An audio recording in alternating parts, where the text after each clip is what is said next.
dude, I cannot wait to get out of here. The weekend's here.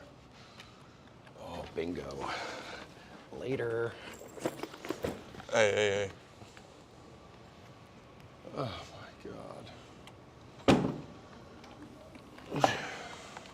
Again?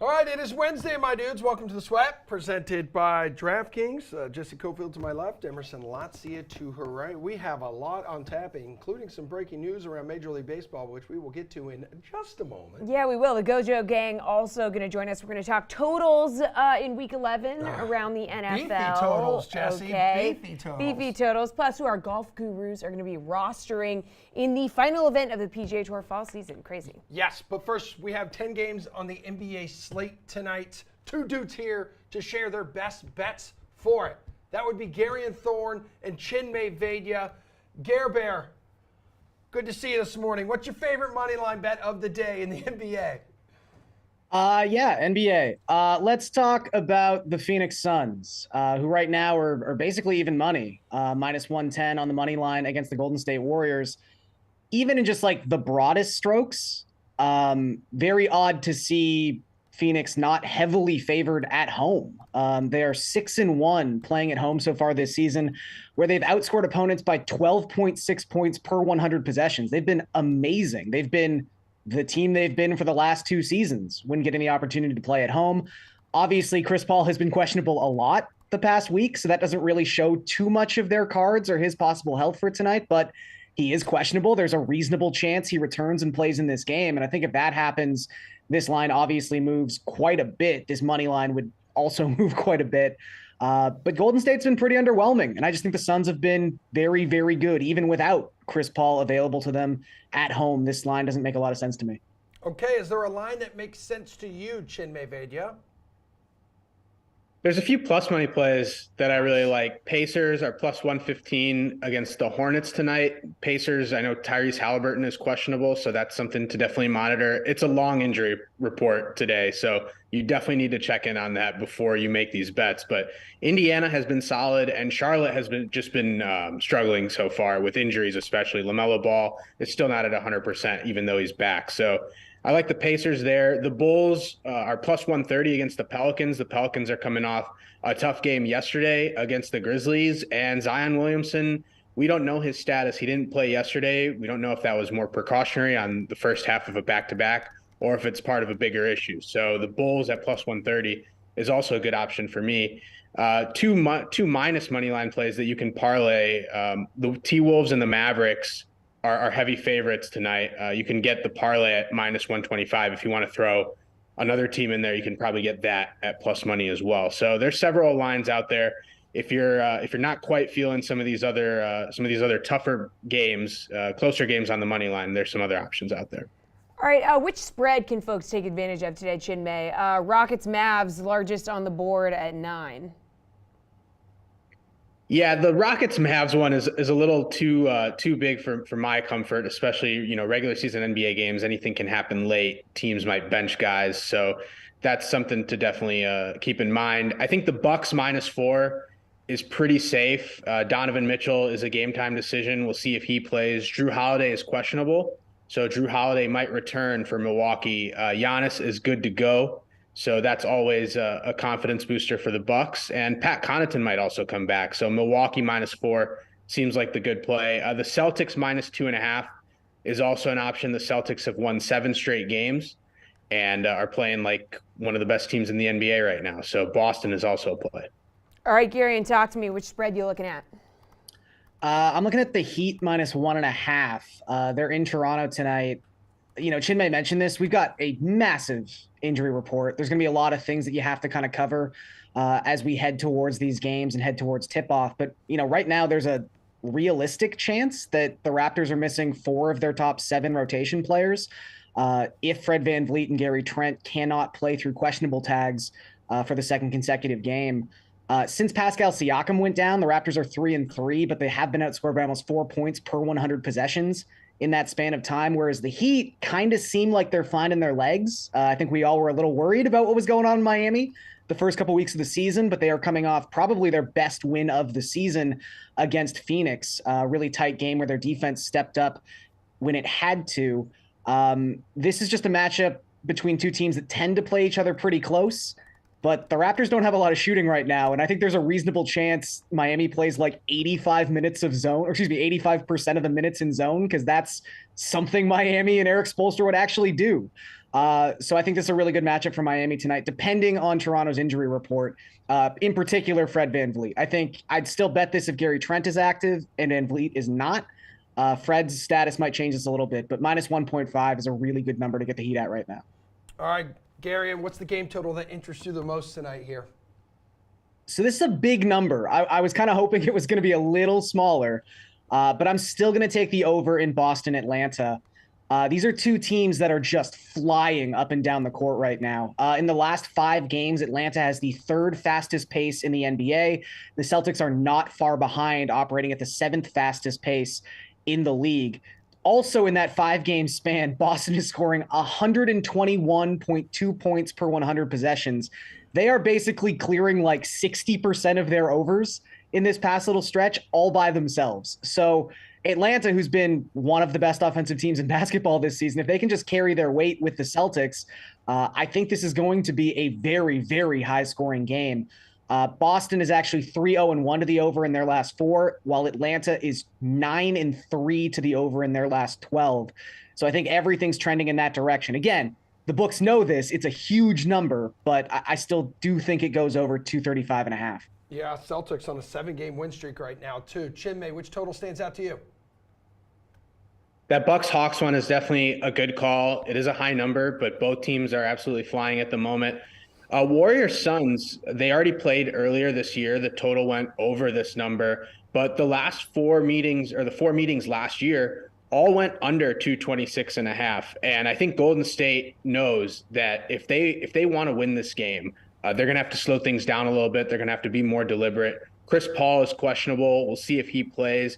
But I do think I would take the under on 226.5. I do think the Warriors have improved from their early season slump, and they should be geared up for this game. So give me the under in Warriors-Suns. All right, Garion. This is why Garion was so emotional when he At the joined beginning us of at the the top show. of the show. Yeah. Pour one out for your boy, Teoscar Hernandez. Blue Jays just traded the outfielder to the Mariners, who are clearly all in here. All right, we know Steve is happy today. Was this a money-saving move by Toronto? I know you are sick right now. What's going on? Yeah, I mean, I guess it's money saving's tough because it's not technically like current money saved. It's more about they were probably not going to extend Teoscar Hernandez after his contract came up at the end of this season, because they've probably got to put $350 million into Bo Bichette and Vladimir Guerrero Jr. at some point very soon. Yeah, this is a lopsided deal, I think, any way you look at it. Teoscar Hernandez in a down season, I think, last year. Yeah. I mean, this is someone who was struggling with an oblique injury for 6 weeks, still finished with a 130 WRC plus and 25 home runs. His last game as a Blue Jay will be 2 home runs in a playoff game they absolutely blew against this Seattle Mariners team. So congrats to making one of your rivals a better team. Yeah, this is great for Seattle. Like, this helps all of their offensive pieces from a fantasy perspective. This really lengthens that lineup. I mean, their corner outfield production was absolutely abysmal last season. And, with Jared Kelenic still kind of in that place where he hasn't quite caught on as a major league player. They obviously did not offer a qualifying offer to Mitch Haniger. That left a hole in right field, and I think it's one that Teoscar Hernandez is going to fill very, very well. I am shocked the Jays only got a reliever back, but yeah, I mean, one a 1-year deal. We all know MLB GMs, they love their control. And Teoscar Hernandez is the one thing he doesn't have, is a lot of control, team control right now. So, yeah. To quote you on Twitter, I hate everything. Also, I am truly disgusted. I'm truly disgusted. He is having an emotional morning. Also, Blue Jays plus 1,000 to win the World Series currently on the DK Sportsbook. Mariners still plus 1,800, Garion. That doesn't look so bad right now. Yeah, I think as currently constructed, the Mariners are a better team. Yep. So. Okay. As well, currently thank you for admitting that. Okay. All right. Hey, listen, Thank the hot you. stove season is just starting, Gary, and you guys could go on there and probably plug someone in. You need some lefty bats anyway. Okay. Lots of I options. bat left-handed. So. Yeah, you certainly do, Gary. You can play for my men's league team any day, softball. All right. See you later. Chinmay, thanks as well for your help with the NBA. But coming up, Gojo's going to make a return to the sweat. They've been ignoring us for 2 weeks now. We're going to look ahead to this weekend's NFL matchups. We're going to find out if Jeff Saturday can go 2-0 as head coach when his Colts clash with the recently upset Eagles. That's coming up after a quick break.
It's been 2 weeks since we brought you this award-winning promo.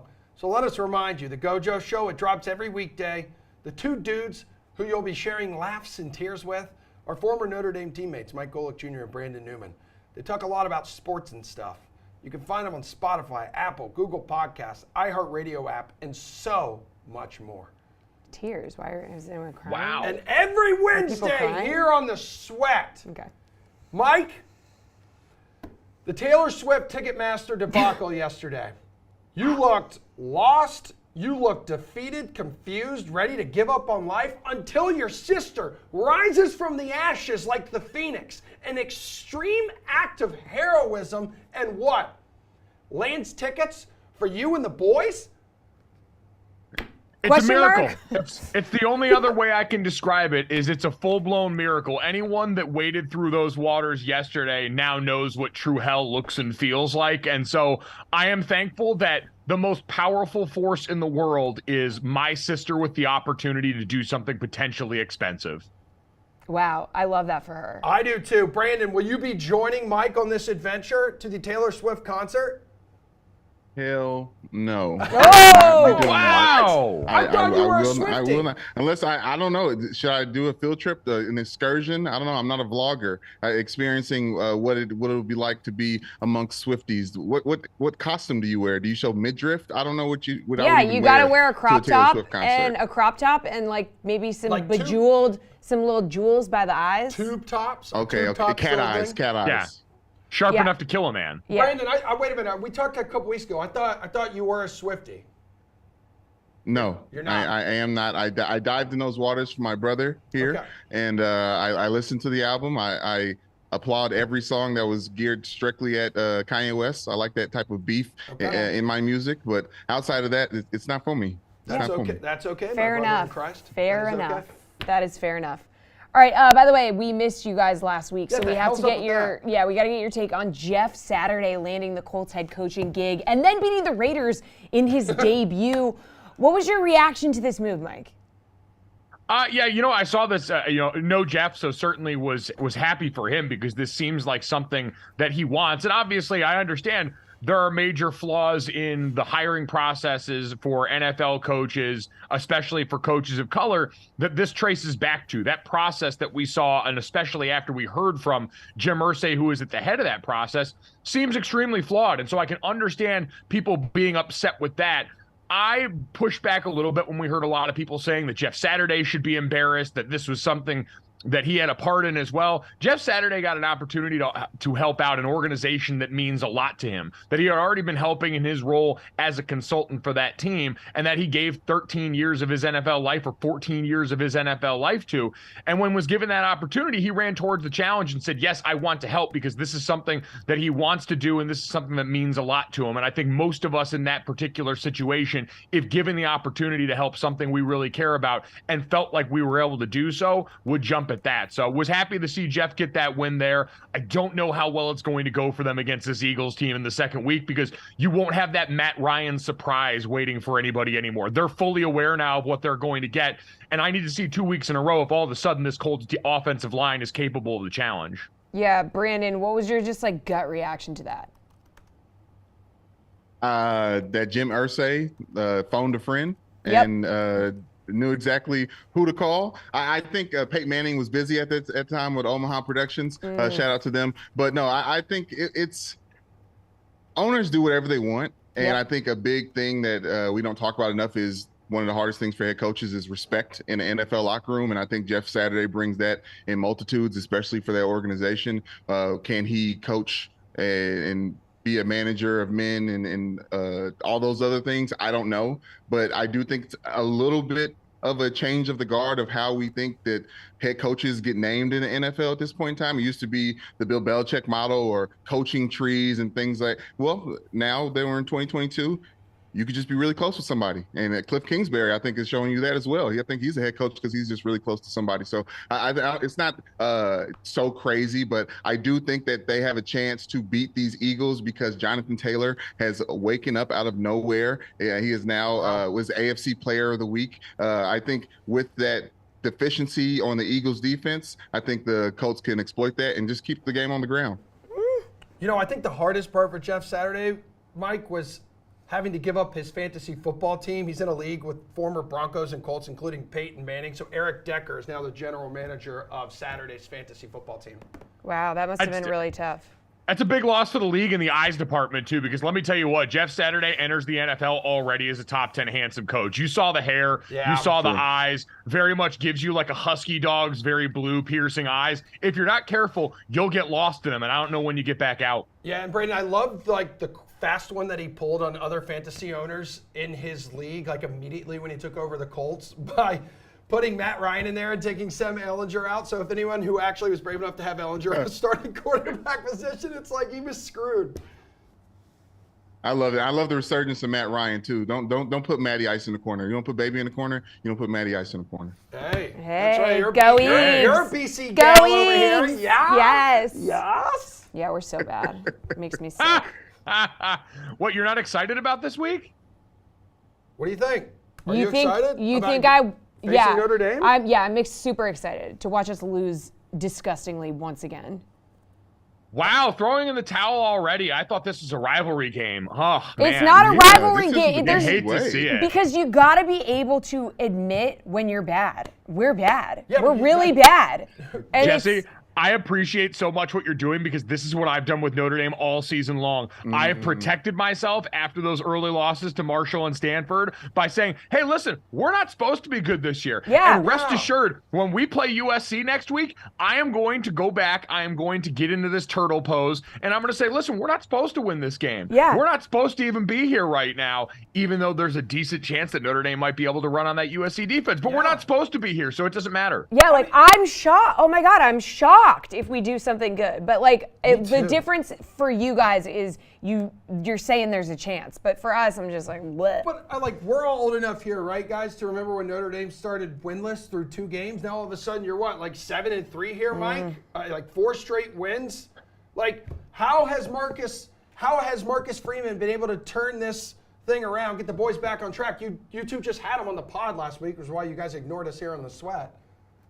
Yeah, we were busy just being really handsome. Just a few handsome guys all hanging out together. No big deal. But no, I think one of the things that stuck out for Marcus and them is, one, they've leaned into an identity, right? As the season's gone along, the offensive line and the run game have really come together. We've seen they've been on their backup quarterback since early in this season. Drew Pine started the season behind Tyler Buckner. And so now they've put all their eggs into that run game basket. And it's paid off really well for them in the biggest moments against ranked North Carolina, ranked Clemson, and ranked Syracuse all at the time that they were playing those teams.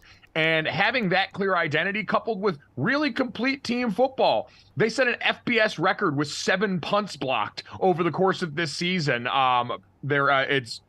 It's been amazing to watch that whole effort. They've played great complementary football down the stretch of the season, even if talent-wise they may not overwhelm anyone this season.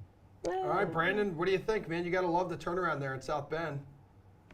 Oh, absolutely. I mean, everyone should be very much afraid. I think BC may have a chance this weekend, but not in the future, because this is Marcus Freeman in his first year learning with his coaches and with his team, and they seem – what was missing with Notre Dame is, like, everyone was just trying to get to the league, and there wasn't a lot of that rah-rah team spirit, fight for the head coach thing. I guess not when we were there, and everyone's kind of just, getting their stats up.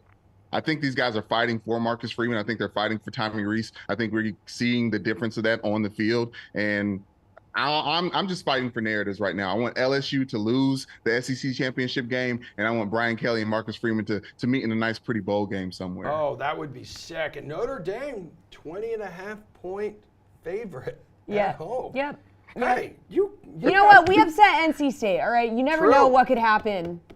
It is true. Listen, you never know, although it doesn't sound like of any Phil Jurkovec, the former Notre Dame quarterback who's been at the helm for BC right now, pretty banged up, which, to Brandon's point, was big narrative game going into this one. I've only had one rule for this season when it comes to betting Notre Dame.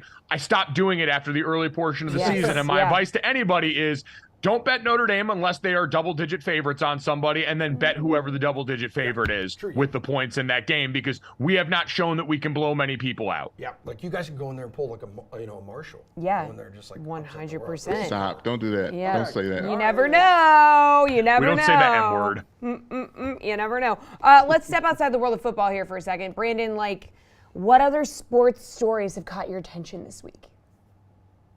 Ooh, sports stories. Does video games count as a sports story? Yeah, go ahead. Because, whatever you want. Blasphemy has happened.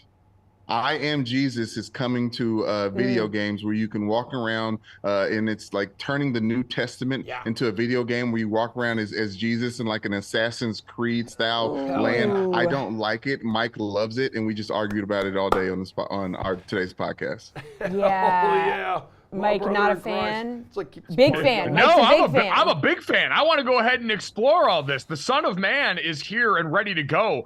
I'm overturning boulders in front of the tomb. I'm walking on water. I'm doing miracles. I want it all. I think this is an outstanding way. And I told Brandon this. If I'm the church, I'm thrilled. Reach a new generation with the word in a different way. You got to put. There's levels to this. You got to be playing 4D Wizards chess out here if you're trying to reach a new audience. Like, is this going to be like ripped Jesus or like super slim and lean because you just chilled in the desert for weeks? Well, I mean, after you get enough mana up, right? You've got to train and do all that. You've got to build up your levels there so that Jesus gets the muscle definition you're looking for. Yeah. Listen, to try to steer this thing back to sports violently, there was such a good football weekend. I didn't have anything outside of football to chase. I got one for you, Brandon. Okay. Well, last night, what happened with the Nets last night? The Sacramento Kings put up over 150 points on Brooklyn after we had seen everyone lauding Jacques Vaughn's defense and what that was supposed to mean for this Brooklyn outfit here. We've got reports from Shams and folks coming out today saying that there's some frustration with Ben Simmons and his availability.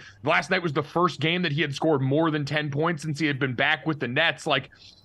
It had been good, and I do believe Jacques Vaughn, very happy he got this opportunity. Obviously, he's been around with the Nets since 2016. He's been there through the change to where they are now. But we've been so focused on the Kyrie Irving portion of things and him not being available for that team, which absolutely matters, that I feel like what's taken a back burner until today has been the conversation around Ben Simmons and the fact that this even after a slow start, which I could excuse to an extent because of how much basketball he's missed, we've seen a guy who's suffered from a lot of the same things, which is intermittent bouts with injury and a lack of on-court production. Yeah, I Season feel high 11 points for him. dark. And the Nets lost by 32. That's oh dark. my God, his first That's 10-point dark. game in over 500 days. Yeah, Mike. All right. Sheesh. Finally, the moment everyone has been waiting for, the Go Joe Rose of the week. Who is deserving of your admiration this time around, Michael? I'm going to go with, I believe his name was Uncle Chen, the Chinese marathon runner who smoked a bunch of cigarettes while completing a 3.5-hour marathon. I understand, like, PSA, kids, smoking is bad. Don't do it. All the normal things that we're supposed to say, because obviously we want to help the youth of America. At the same time, this guy going out here and doing anti-performance enhancing drugs while he is doing this marathon and still beating hordes of people is one of the most impressive athletic feats I've seen in a long time. Dude, and he's done it multiple times. Like, you cannot tell me, it's not debatable. The guy is a top 5 all-time athlete among all sports. Ew. Well, we don't know what the proprietary blend is in those cigarettes. He could be doing some steroid stuff there. He could be gassing up those lungs. True. Who gets your Rose of the week, Brandon? You know what? I'm violently online this week. Jimmy Fallon. Jimmy Fallon. In this new world of Twitter, where fake reports are going left and right, LeBron's getting traded, Kyrie's getting let go from the Brooklyn Nets. Somebody killed Jimmy Fallon last night. RIP Jimmy Fallon's trending, and Jimmy Fallon said specifically to Elon Musk, "Can you fix this?" He's very upset, and as a guy who was a big fan of Idiot Boyfriend back in the day, one of Jimmy Fallon's first hits, I felt for him today. Dude. Oh, man. Twitter is ridiculous. Like, I'm looking at a tweet right now where someone's like, "Rest easy, King, RIP Jimmy Fallon," but it's a picture of James Corden. It's lawless, man. It's lawless out here right now. So let's make like I am Jesus and resurrect Jimmy Fallon on Twitter. Yeah. This blue check thing has been a debacle. Yeah. It has been a mess. Yeah. It's all so bad. You know what? You guys have blue checks for life. I'm saying it right now. Emerson, Jesse, you guys blue checked forever. You're the most verified duo on this show, and we love you for that. Yeah, because I'm not paying $8 a month. I don't care. No. All right, guys. That was awesome. Yeah. Love y'all. Had a good time. Thanks for coming back. We'll see you next week, maybe. Yeah. I don't really know. Love you guys. See ya. Love you too. Bye, EJ. What do we have? Beefy NFL totals we'll discuss next. Why do you gotta call them beefy? We have NFL they're totals beefy. next. Next is NFL totals.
All right, you are looking at the top 5 scoring offenses in the NFL.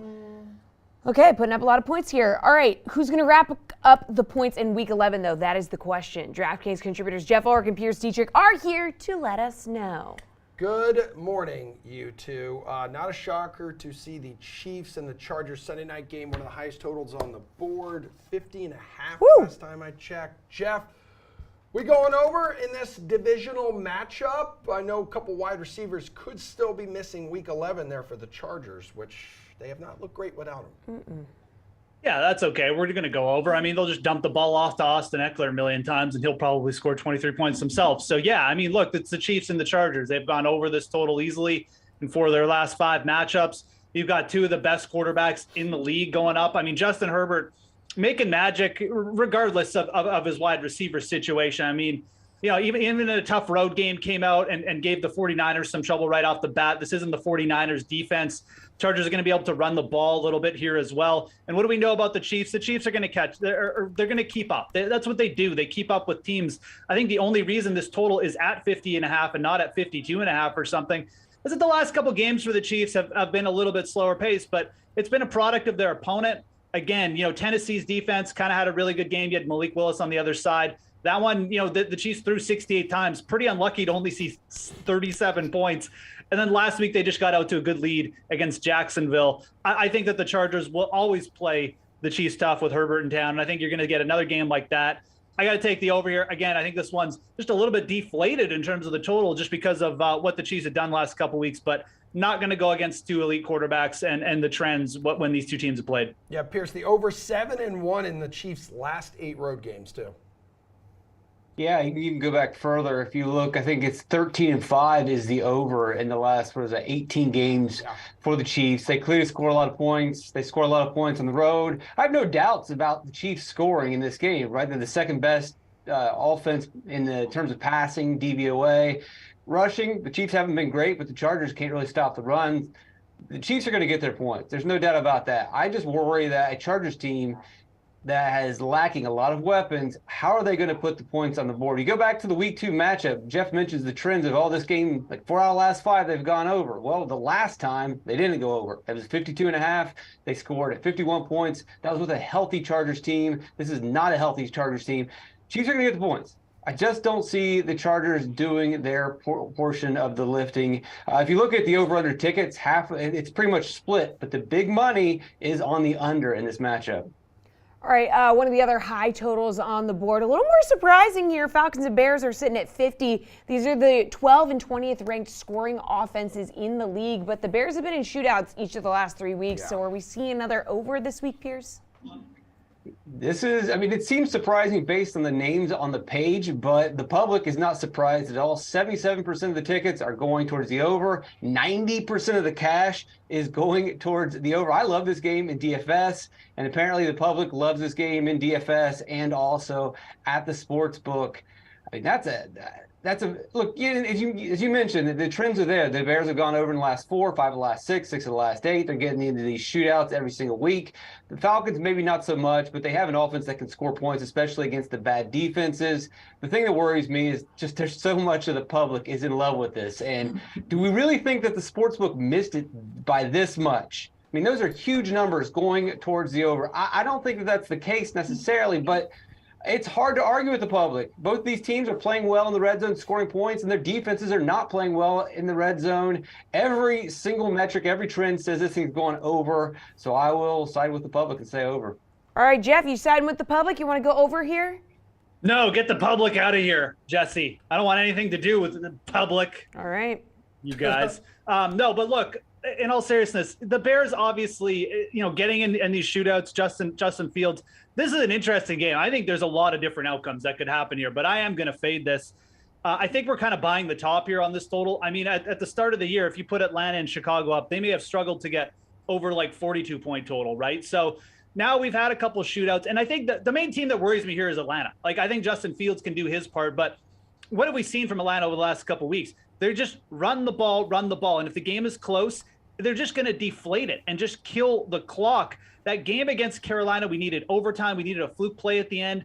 The only reason we got to 52 points against Cincinnati is that their passing offense just destroyed their secondary in the first half. Fields isn't going to do that. Chicago will try to run the ball here too. So just a little bit worried that, if we just don't get enough big plays, Atlanta just kills the clock here in the second half. They're the team that worries me. Let's not forget that Marcus Mariota was essentially throwing, passes from his back on the ground last week. That's not really a player I want to back for an over consistently. So this one scares me a little bit too much. I think the total's too high. And like Pierce alluded to, I think with all the public on it, I do think this is a good fade spot. So still interesting for DFS. You can pick and choose your spots. There'll be some good performances, but I'm going to go under here. Jeff, I know there's some concerns about the Bills, but that doesn't mean their offense shouldn't continue to fire on all cylinders here. They're coming off one of the toughest losses you're ever going to see. The total here is now down to 43. That may have something to do with this paralyzing lake effect snowstorm that's expected to bury Buffalo this weekend and up to 3 feet of freaking snow. So do you want to go under this total? Heck no. We're going over. Oh, yeah. Who cares about snow? Hey, this Buffalo Bills. This is where they get up. This is where Josh Allen's going to get energized by this, and they're playing the Cleveland Browns, a run team who's been trending faster in pace. The Bills still 6th in pace. 43 for the Buffalo Bills. I know they've been trending towards unders this year, but the Cleveland Browns are not a good defense. I mean, look at what they've allowed over their last few games. They've been over machines over the second half of the year so far here. And I think that that's what you're going to see. I think you're going to see the Cleveland Browns are going to be able to run the ball. Buffalo Bills rush defense has not been able to stop anyone. Aaron Jones, Michael Carter last week, obviously Dalvin Cook going off. I think the Browns are going to be able to get points here. And you know what? As long as we got the wind just stays below 20 miles per hour, Josh Allen will be able to run the ball a little bit, get those passes to Steph Diggs against a bad secondary. I think that you wait on this number. You wait until your weatherman scares everyone until this number gets down to 41.5, and then you hit the over here. But I am looking to take an over in this game. I think it's a good matchup for the Browns offense. And again, I mean, the Bills, they're used to playing in this stuff. So give me the over here. All right, maybe Pierce, the Browns want to take a look at the film from Buffalo's Week 14 game last season against the Pats, the howling winds of 30 miles per hour or more. Yeah, I don't think the tape's going to matter. This line's already dropped 4 points, and Jeff alluded to it dropping even further. So if you're going to bet the under, you better bet it now because it's going to drop every day as we get close to the game. And look, Jeff's biased. He's from Canada. He doesn't think that snow is a big deal. Snow is a big deal. These players don't want to play in the snow. These players don't want to play in the cold. They're not going to have full access to their playbooks. The Browns might be okay. I mean, they've got a really good interior line. If you look up their PFF grades, it's through the roof. And you've got Nick Chubb, and maybe he goes crazy on the snowy turf. But more likely, neither one of these teams reach 20 fantasy points. If I'm taking an over in this, it's probably like how many folding tables are the Bills Mafia going to bust in the parking lot? Because I'm sure in the snow, as people tend to do when the weather gets really cold, they start doing some silly stuff, drinking things a little more than they should to make it through. I mean, look at Fitzpatrick last year without a shirt on. Maybe he'll make a shirtless appearance in this game. Those are the bets that I would be interested in. Not the over. Take the under on this. It's 28 Fahrenheit, 15 miles per hour wind. That's just a regular winter day. Come on, guys. Yeah. We're not Canadian. Celsius. Everyone's going to be fine here. It's not that big a deal. We're not Do you guys Canadian, remember Jeff. that game, too, between the Pats and the Bills last year? It's Yeah. like the Pats, 46 of their 49 plays were runs. Yeah, it was bad. That was insane. All right, good stuff, you two. Jeff, stick around. We're talking golf with you next. Bye, Pierce. But from the gridiron to the pitch, the World Cup just a few days away from getting underway. Emerson Latzia thank you. caught up earlier this week with former U.S. men's national team captain Clint Dempsey, talking about the world's biggest sporting event, the popularity of the sport growing in the U.S., especially with many American stars now taking their talents to the best leagues overseas. Take a look. All right, the 2022 World Cup is just under a month away, and who better to preview the tournament with than former U.S. men's national team, MLS Premier League forward Clint Dempsey. It is good to have you here in our DK Boston headquarters studios. What's up, man? It's good to be here, man. It's going to be an exciting time, like halfway across the world. You're going to be in the booth this time around for the World Cup. Yes, sir. It's going to be different than being on the field, that's for sure. Yeah, so how different do you anticipate this actually being this time around for you? It's going to be exciting still because you're going to be around the game. Still going to be rooting for the U.S. That doesn't change. Yep. And hopefully they have what it takes to get out of their group. I mean, listen, you're a guy, you're 57 international goals, tied for the most in U.S. history. You played in 3 World Cups for the U.S. You were the captain of the 2014 squad. What was your favorite memory from all of them? My favorite memory was my first memory, which is playing in the World Cup in 2006 and getting a goal against Ghana that tied the game up. That if we won that game, we'd be able to get our group. That World Cup was in Germany. And as a kid, that's what I dreamed about, is playing in the World Cup, scoring for my country, and that was that moment. So that's why it stands out the most for me. Yeah, you've scored in all 3 World Cups, I believe, that you suited up. And how young were you for your first World Cup? I was 23. Damn, because you look at this team this year, and that's kind of like their MO, Yep. right? Like we were talking before the segment here. It's they're young, and I know it's been a while since we've seen the U.S. like on the stage. So November 21st here, Clint. 3,065 very long days. The U.S. men's national team will return to the World Cup. So, what will they be walking into when they face Wales next month in Qatar? I think you look at it from 2 ways. One way is by not having the experience, they don't know what to fear. Yeah. So they go in and they play with no fear. And sometimes that helps you. But also, I think you're going to need experience as well.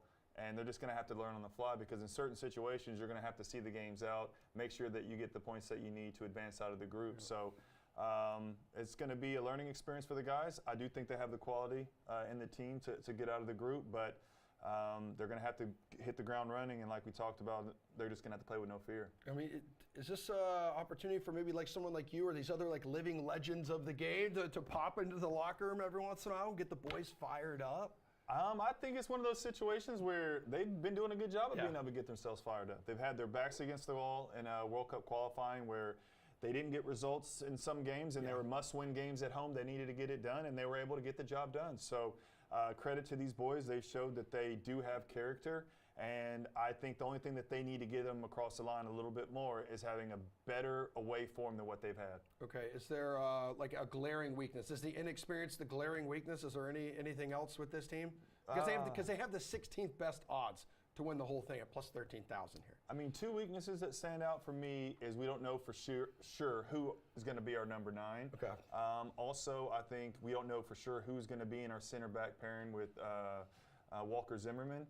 And then I think there's still a little bit of debate up for who's going to be the goalie. Is it going to be Matt Turner or Zach Steffen? Matt Turner has only been playing in the Europa League games this year with Arsenal. Yep. Zach Steffen is on loan in Middlesbrough and getting those games. But I'm curious to who Berhalter is going to pick as his number 1. Yeah, Turner, everyone is very familiar with him, like here in the Boston market, New England area as well. So realistic expectations here.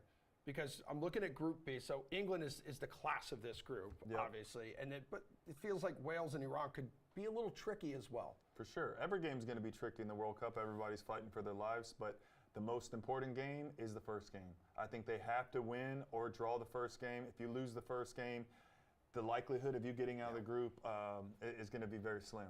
So like a middle ground expectation here, like 4+ points, second place in the group, like yes. What do you think? Like a round of 16 out? I think once you get into the knockout stages, anything can happen. So you got to get there first. And I think getting out of the group, getting into the knockout rounds with this young team will be seen as a success. Also, it doesn't mean that they still can't go on and do better from there. But I think you also have to have a little bit of an eye on 2026. These guys are going to have World Cup experience under their belts now. And what better opportunity are they going to have to win a World Cup than in 2026 on home soil? So a big part of the task will be also trying to fuel some optimism for future years. Oh yeah, for sure. I mean, but the thing is you're looking into the World Cup right now, there's not much optimism we saw from those 2 send-off games. They lost to Japan 2-0, who I think Japan is a sleeper. They're a team that could go potentially really far in this World Cup. And a 0-0 draw against Saudi Arabia. You would just like to see more goals being created, the guys fighting a little bit harder, but at the same time, maybe they're a little bit in self-preservation mode, but they're going to need to hit the ground running like we talked about from that first game. All right, everybody, final block of the show. Welcome back to The Sweat. I'm Jesse. He's Emerson. We have DraftKings contributor Jeff Ulrich and RotoWire senior golf writer Len Hochberg here to do a little PGA Tour price check, right? So which golfers do you like at the following price ranges for the RSM Classic, which tees off tomorrow. Yeah, which no longer includes Tony Finau. Yep. So he was like, nah, man, I'm out of here. I don't feel like going Complete back slacker, to back. that guy. Right? Good Lord. Definitely a made-up injury, whatever it is. But, we all make injuries up every once in a while to skip out on work, don't we? So now Seamus Power. Is the highest priced dude on the board. He's 10-5. Jeff, does it even make that much sense to pay up for dudes, like a couple of them here, including Harmon, above 10K in the 9K range? Like, do they have that much of an advantage over the rest of the field, considering it's not very strong? It's unbelievable what some people will make up, hey, to skip work. But no, look, you really don't need to go in the 10K range. I think the one thing with Finau out is the win equity from players like 8,500 to 10,500 is not much different. I mean, Seamus Power, yeah, he had that win over the summer, but is his win equity, is his ability to win an event really that much different? Like Kevin Kisner at 8,300, who wins like every season at these kind of events? It's not. So I think when you're looking, you just need to look at the best plays, and it's almost a week not to worry too much about how much salary you're spending or how much you got left over. I like Tom Hoge here. I really do. He's 9,800. He's obviously outside of the 10K range. He saves you a bit, but he's got that elite iron play that we like. He really trends well at these courses. And I think one thing that we've seen from Hoge, he's trending towards being one of these consistent players who I think we're going to see pop up more and more at these type of events. Again, just like that elite approach game, much like Russell Henley a couple weeks ago, it just keeps these guys in events so much. And maybe he's not going to win as much as like he should, but he's certainly going to be out there competing. He was T4 this event last year, T9. So Hoge is a guy I feel good about paying up for. I don't feel good about paying up for many players this week because of the field, but Hoge is a player I don't mind building around at all. And I think that's kind of where you should be looking at in that kind of high 9K range. All right, Len, do you have someone you would build around in that 9 to 10K range? I agree with Jeff largely that we see at this tournament historically, the $10,000 guys have not performed well here, have not won here. Last year, Taylor Gooch, 9,300, an up-and-coming guy, so he was on the borderline. He won the tournament, but before that, we're looking at 2 Robert Strebs through the years, a Tyler Duncan, Charles Howell, Austin Cook, Mackenzie Hughes from 6 years ago. So this tournament has really lent itself to the long shots. Maybe if there's one in the 10,000s, I'd be looking at Brian Harmon. But like Jeff says, this is a great week to stay away from that altogether because we have 156 this week. You really don't want to dip too deep into the 6,000s if you don't have to. All right, we have some familiar names like Sahith Theegala, Justin Rose, Webb Simpson hanging out in that 8K range. Len, is there anyone worth paying attention to this week there? Yeah, much more of a sweet spot for me, Jesse. Not necessarily Rose or Simpson, but I do like Theegala a lot. He's had a great fall season. He's already finished 5th in one tournament, 6th in another. He's finished 22nd last week at Houston. He comes to play every week. He's still looking for his first win. I think a lot of guys have semi-checked out. This is the last tournament of the year, last full field tournament of the year anyway. And so many of the guys, they're halfway to Maui. I don't think Theegala is in that conversation. And I like him at 8,800. And a guy who I could pair him with is Mackenzie Hughes, who is 8,600, coming off a win at the Sanderson Farms. He's playing well. Plus, he's played well here through the years. Like the 8,000s a lot. All right, Jeff, who do you like in this 8K range?